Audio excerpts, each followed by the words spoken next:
Hello and welcome to Boston International Speedway for the NROL SEGA Cup Series, the Cumberland Farms 400. I forgot the name. Of course I did. So, after a very much crash-filled Atlanta race, which was not recorded, Jose Perez managed to get the win. Is now Finn Christiansen, our outside pole sitter, still holds the points lead just barely over Nico Salomon and not Catherine Duffy. Not sad. There's multiple cars that are in very much tight battles. Okay, but so quick run through the top 10. On poles, Anthony Hernandez, second Finn Christiansen, third Nico Salomon, fourth Francis Brown. These two are tied for second in points. Fifth is Catherine Duffy, sixth is Derek Hamill, seventh is Elliott Rose, eighth is Jose Mills, ninth is Brady Burkhart, and 10th is Jonathan Rains. Let's get you to the front of the field for the start of the Cumberland Farms 400. Cars are now fired. Cars are now getting fired. Everyone will roll off the grid, hopefully. Go through the drivers in the back. Everyone does roll off. Roll off cleanly. Have to get back into commentating. It's been a little bit. Pace car takes the sharp right down onto pit road. Hernandez leads him to the green flag here in Boston. Anthony Hernandez gets a massive jump over Finn Christiansen. Nico Salomon goes down his inside and will take second place. Francis Brown will pass him. That move will be for the points lead for Nico Salomon. Christiansen stuck on the high side. Anthony Hernandez will still lead this lap. Salomon in second. Finn Christiansen will try to fight back on Francis Brown in third. Back through here, Derek Hamill will try and peek down the inside, and he will with Finn Christiansen taking away the fourth spot. Finn will try and get another good run on the outside, so he almost will clear the 06, and he should clear the 06 now. Maybe. Now further up, Francis Brown will pass Nico Salomon. This is about for second and the early points lead of the series. Meanwhile, Anthony Hernandez is just being able to pull away from these drivers. Now back here, last week's winner, Jose Mills, is defending pretty well from Brady Burkhart. Catherine Duffy has Casey Mears down her inside, trying to get a pass for the 9th position. Anthony Hernandez still leads. We look here in the back. Brandon Parker, my bad, managed to qualify his way in, along with Jay Jefferson and not Sebastian Kugelon. Patrick Smith, another one of the part-time cars, is Elliott Rose, who's pretty far up the field. I believe battling for, he is in 6th place, catching up to Finn for 5th. Up front, Francis Brown is turning in just barely faster laps than Anthony Hernandez. That time was about a 1/10 of a second. Getting a little bit closer. Derek Hamill's up now into 3rd. Salomon back down to 4th. Now Jose Mills is looking for a move on Elliott Rose. Elliott does dive a little bit deep into turn number 3. Here, Jonathan Rains is battling Casey Mears for 10th and will get down his inside and forces him up the track, taking away P10. Back here a bit more, Rod Hayes getting a little bit of help from Shade Eves as Nicholas Moore is falling behind with Zachary DeLello underneath him and Greg Graff almost underneath the inside of Al Lagasse. Lagasse trying to get an outside run. We move back up through the field a little bit more. Elliott Rose will go down the inside of Finn Christiansen for 5th. Okay, buddy.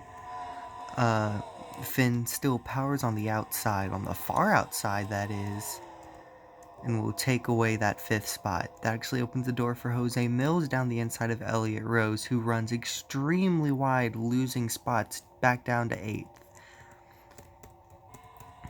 Now further back up here, the lead battle is still the same. Anthony Hernandez leads Francis Brown after 10 laps. 3rd, Derek Hamill. 4th, Nico Salmon. And 5th is Finn Christiansen. 6th is Jose Mills. 7th, Brady Burkhart. 8th, Elliott Rose. 9th, Catherine Duffy. And 10th is Jonathan Rains. 11th is Sam Odoskin. 12th is Casey Mears. 13th is Kashawn Richardson. 14th is Shade Eves. And 15th is a battle between Zachary Fitzwater Sr. and Nicholas Moore. Fitzy will have him at the line for 15th.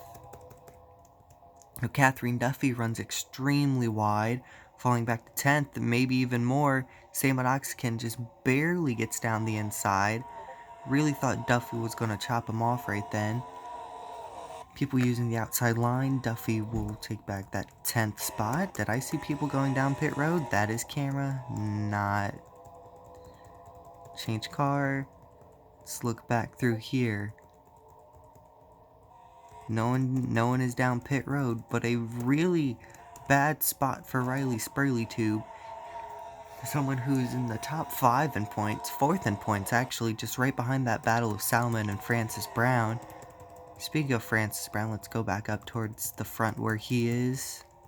Francis is actually starting to fade away as him and Anthony Hernandez ran the exactly identical lap time that time by.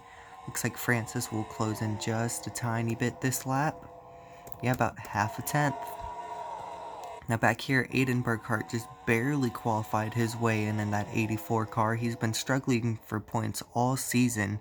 He was really lucky to make it in and actually out-qualified his teammate to even be able to run this race. As there is smoke, we are under caution. Oh my god. Oh dear lord.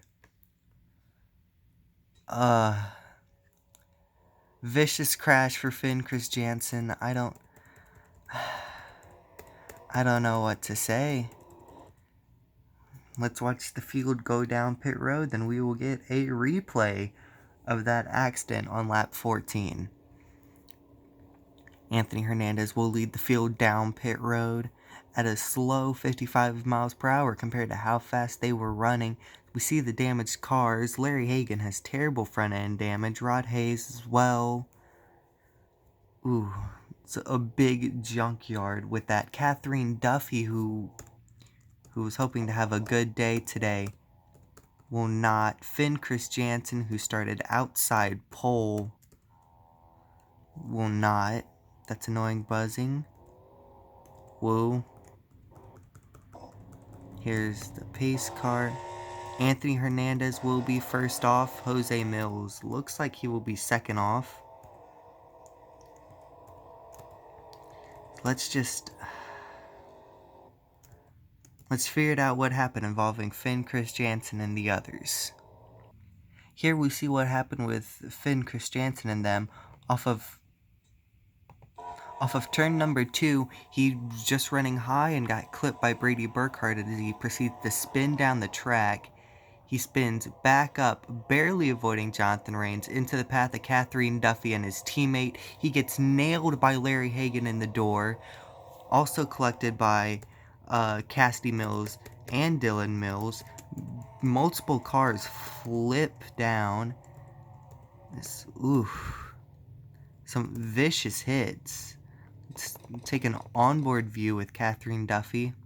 I am kind of breaking what I was trying to avoid, but on board with Catherine Duffy, we see the smoke from Finn's spin. He just slides up, hits the wall, and Catherine has nowhere to go, completely destroys the right front, and almost took out Zachary Fitzwater right then. That was really close. Fitzy does get damage from that. Nice little door ding, but same thing happened to Rod Hayes, all of Evernham got involved in that crash one way or another. Hayes suffering unfortunate damage. Go back here.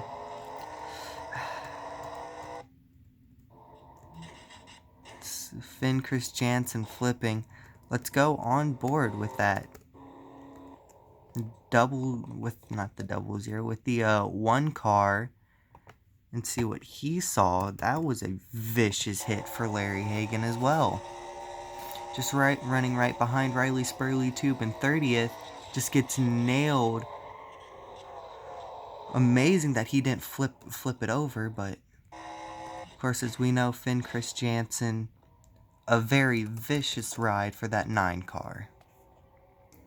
Here we are, pace lights are out on the pace car. We see the total of cars that have been taken out. Dylan Mills, Cassidy Mills, Cassidy Mills, Finn Chris Jansen, Larry Hagan, Rod Hayes, and Catherine Duffy have all been taken out. Logan Cloud is on pit road, but seems to have no damage. No damage to that 77 from what we can see.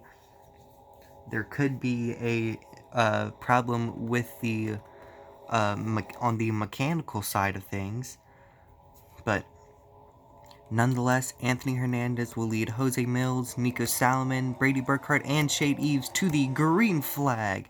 Hernandez has a wonderful jump over Mills. Mills does not get passed by Salomon. They all stay in line. Hernandez pulls away. Went back one too many. Mills holds his line against Nico Salomon, defending that inside, preventing a pass from happening. Meanwhile, Francis Brown tries to make a peek on Shade Eves for 5th. He gets to his quarter panel. That's really about it. As now he forces Shade Eves wide, forces him out of line, and appears to also try to make a move on Brady Burkhart into turn number 3. Francis Brown is trying to fight his way back after being 2nd. He was forced out of a potential spot. He was actually forced out of a chance to take the lead, but Brady Burkhart will still defend and hold on to that 4th spot. Shade Eves, 3 wide back there. Kashawn Richardson very slow off the corner, losing multiple spots. Anthony Hernandez does lead by a reasonable margin as Brady Burkhart runs a little bit wider than what he was hoping for. That allows Derek Hamill past him, and now Hamill with the help, or Brown with the help from Hamill, now racing their way up to 2nd and 4th respectively right now. Jose Mills sends it into turn number 2. He does get the run he was looking for, but does not take 2nd. We are past the halfway point in this race, 23 out of 40. Mills runs wide, as does Nico Salomon and Brady Burkhart. Nick Moore down the inside of Elliott Rose, tried to force it 3 wide, making the smart decision backing out, but does cost him time here. Derek Hamill has closed in on Anthony Hernandez. Hamill down the inside with help from Hernandez's teammate of Sam Oxkin. Hamill to the top spot into turn number 3, but how long will that last? Hernandez trying to power off the outside, and he will still lead every single lap of this race.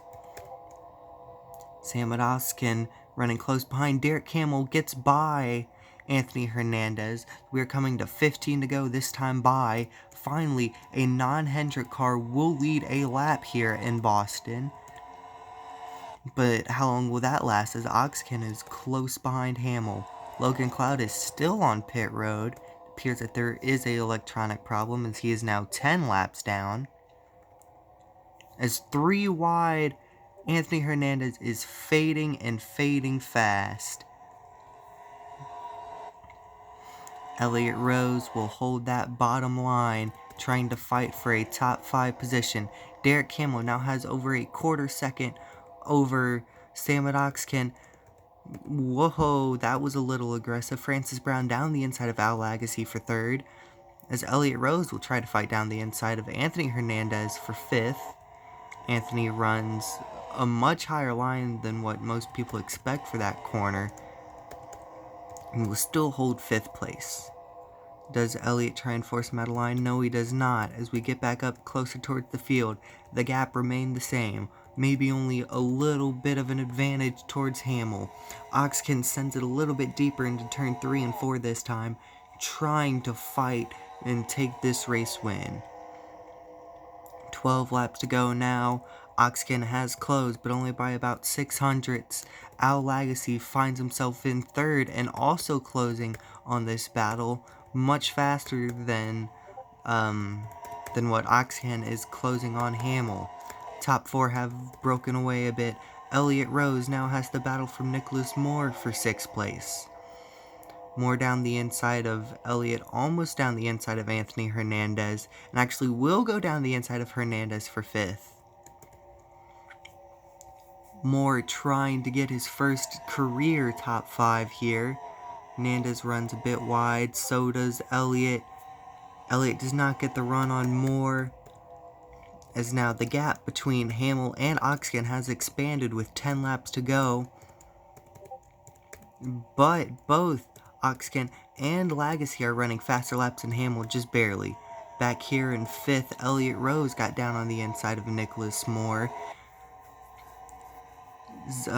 Nick will try and force his way around the outside, but it will not work. Elliott Rose will go to 5th. Anthony Hernandez does stack the field up a bit. Jonathan Rains into 6th. Meanwhile, Derek Hamill is expanding his lead over Oxkin now, running faster laps than both Oxkin and Lagasse by a marginal gap over Lagasse. This time now the gap is about 0.4 of a second. 3.5 tenths is the time at the line. Jay Jefferson and Riley Spurley-Tube are off the pace. Do not know what happened, as Hashan Richardson, he started up in the top 10, now he is fading outside of the top 30. Same with Brady Burkhart. This idea of them I believe they did not pit for any tires, has backfired in their face. Okay, let me move back out. 6 laps to go. Derek Hamill leads over Samad Oxkin.